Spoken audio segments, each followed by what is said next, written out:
Okay, so I'm going to start off by doing kind of a quick review on week one, and then we'll go into today's assignment. So first, when launching AutoCAD, when we start a new assignment in this class, we always begin with a template. And for now, we just have one template, our basic template. So everyone should be able to go to New Drawing. And if you've done everything correctly, you'll have your basic template DWT here. And when you click Open, it's going to start a new drawing. It'll name it something sequential drawing. Mine just says Drawing 2 DWG. And I know that this is my correct template because I'm looking at my layers here, kind of the easiest way. When I look at my layers, I see I have all of these different layers here, and we always draw in our object layer, which is red.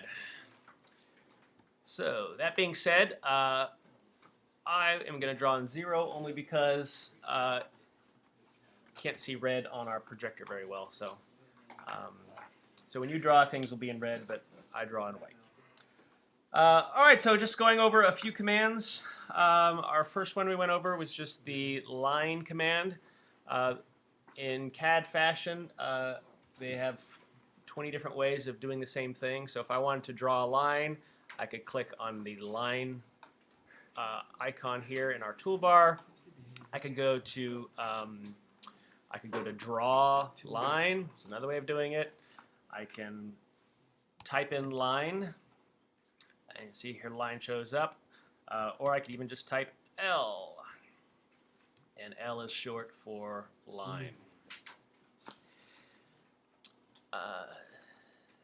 Then when drawing, we can use our mouse wheel to scroll in and out or zoom in and out. And say I begin to draw my line here, and I realize, ooh, I want to draw a little bit further, so I want to pan. So there's a number of different ways of panning. The two easiest ways are either pushing down on your mouse wheel, and then now I can move things over.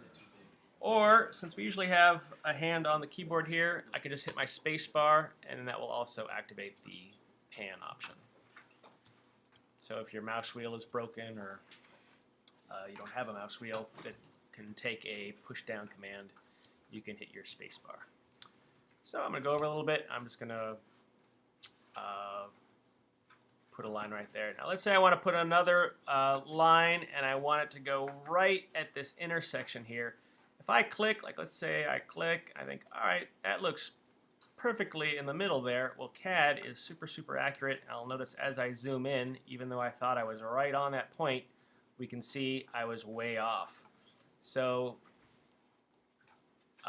in order to make sure that I snap my line right on the grid point, we got to turn on our grid snap, which is this icon at the bottom of the screen here, called snap mode.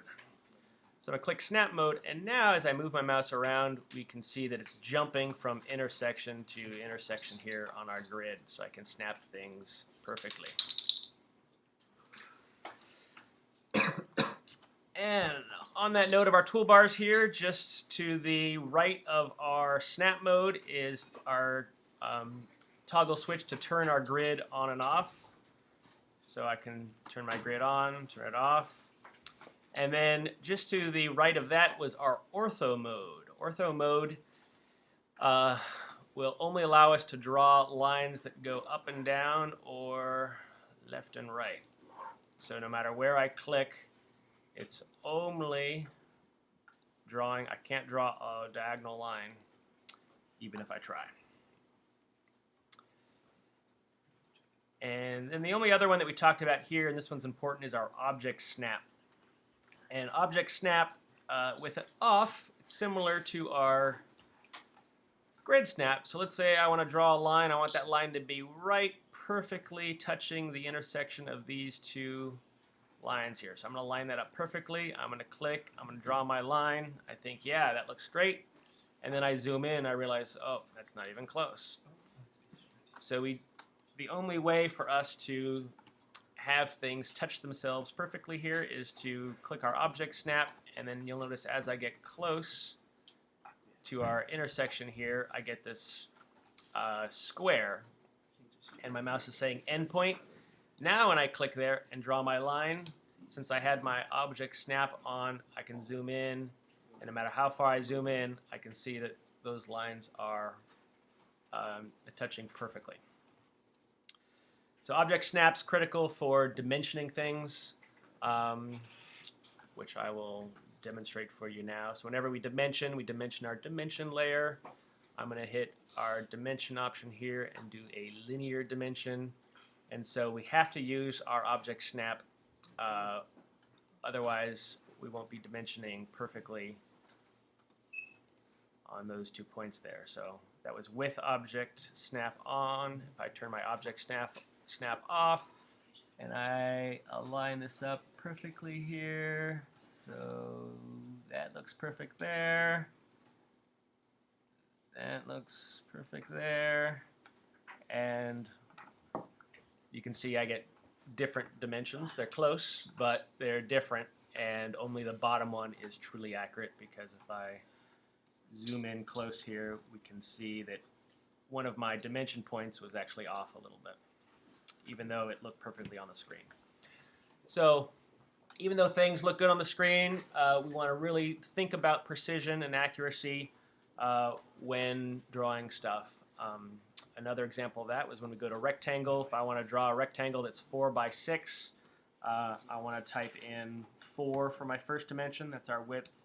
And then our height would be 6. I'll punch in 6, hit enter, and that's going to create a perfect rectangle for me that is 4 by 6.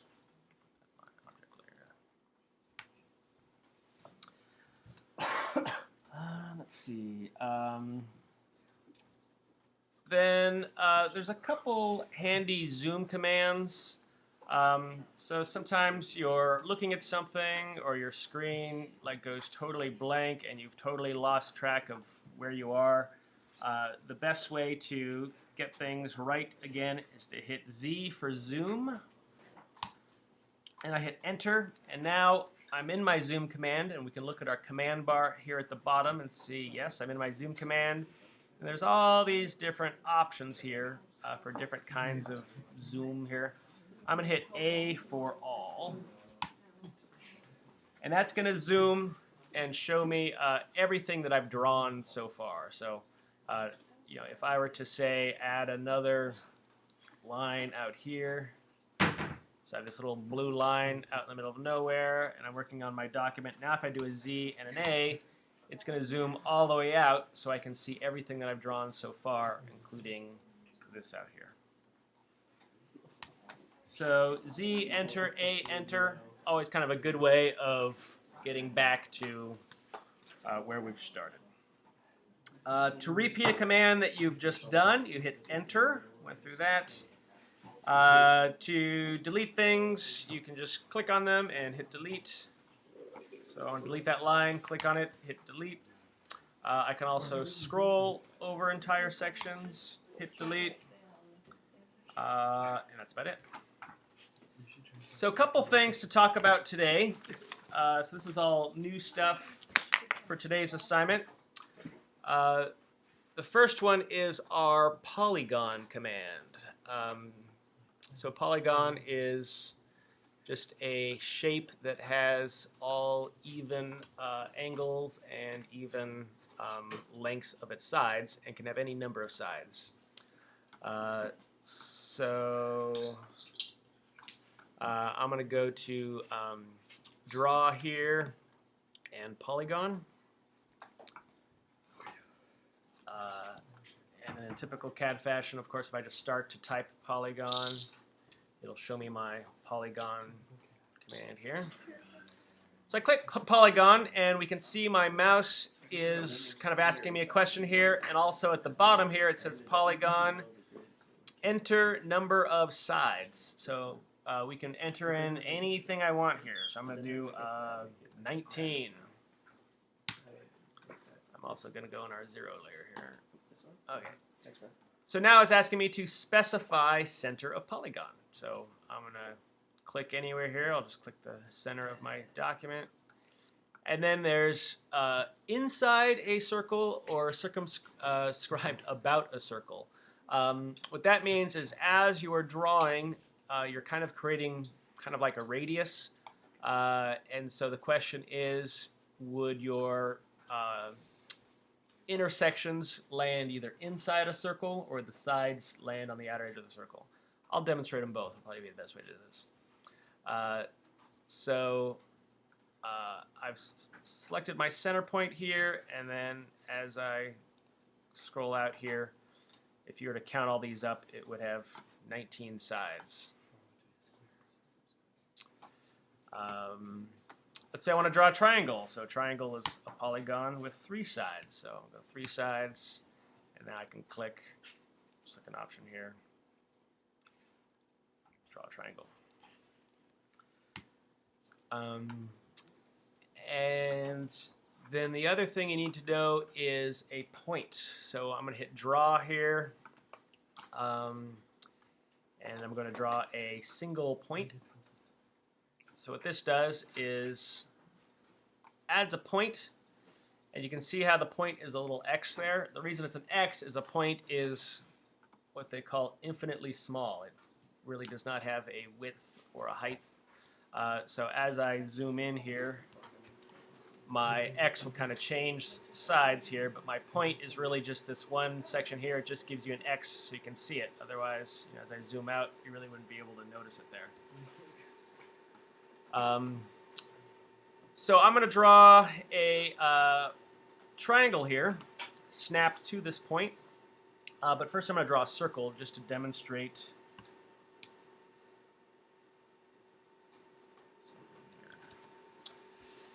So I have a circle with a point in the center. Now I'm going to draw a triangle, which is a 3-sided polygon again. And I'm going to click my center point, and I'm first going to choose the top option, which is inside the circle.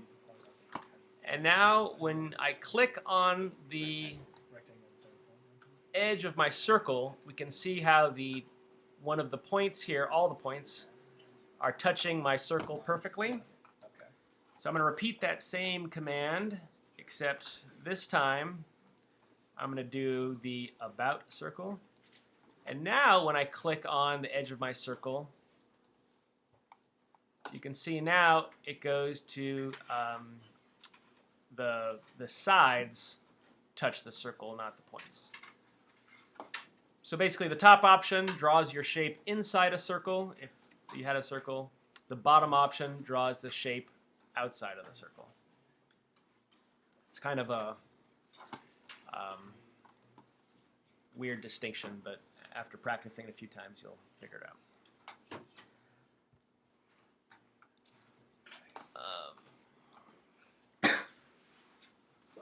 Okay, then the only other thing I want to go over today is something called scaffolding.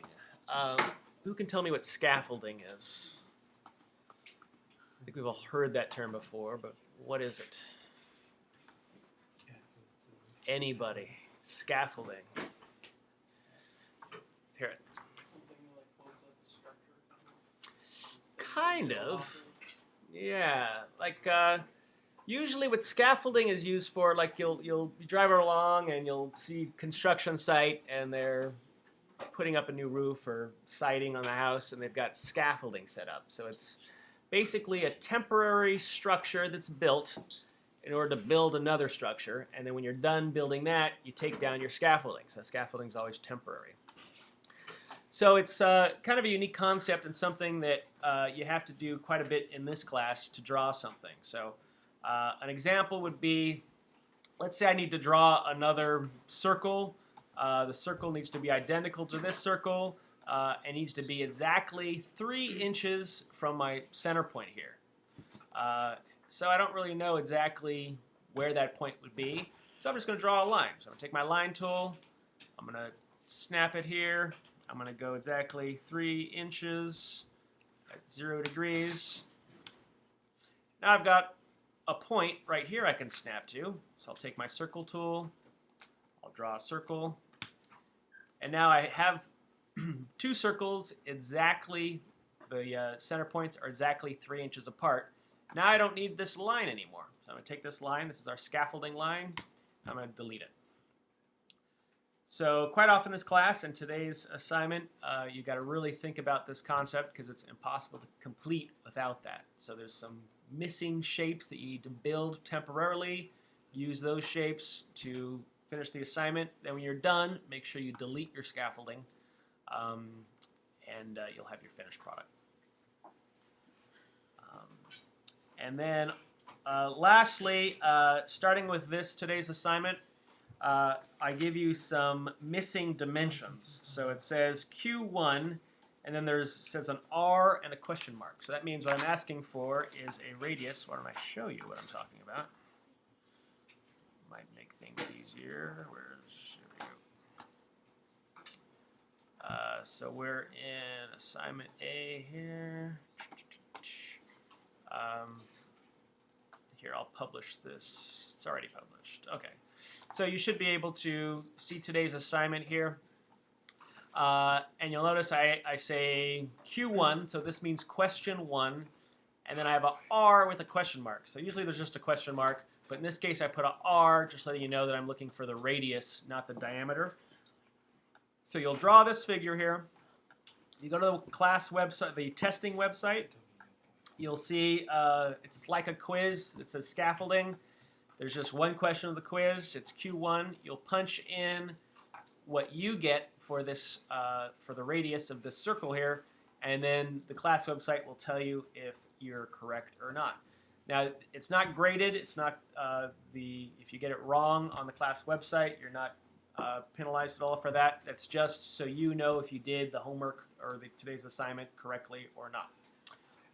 And so if you get it wrong on the class website, then you know you made a mistake somewhere. Go through, try and figure out your mistake, and then you get a new answer. You'll go to the class website, check it again, and then if you're right, then you know that you drew this shape correctly. It would be impossible to draw this shape incorrectly and still get the correct answer. And you'll know, I mean, since it's a decimal point, it's like a 3 or 4 digit number, so the odds of you guessing it are also pretty slim. So any questions at all on that? Okay, so for today's assignment, I'm just looking for, we know how to do these points now, we know how to do these circles. You do have to do the dimensions. I basically want your assignment to look exactly like this, minus the teacher's notes here, which are what's in green. Questions, comments, complaints? I'll get to you in a moment. Anybody else? Awesome.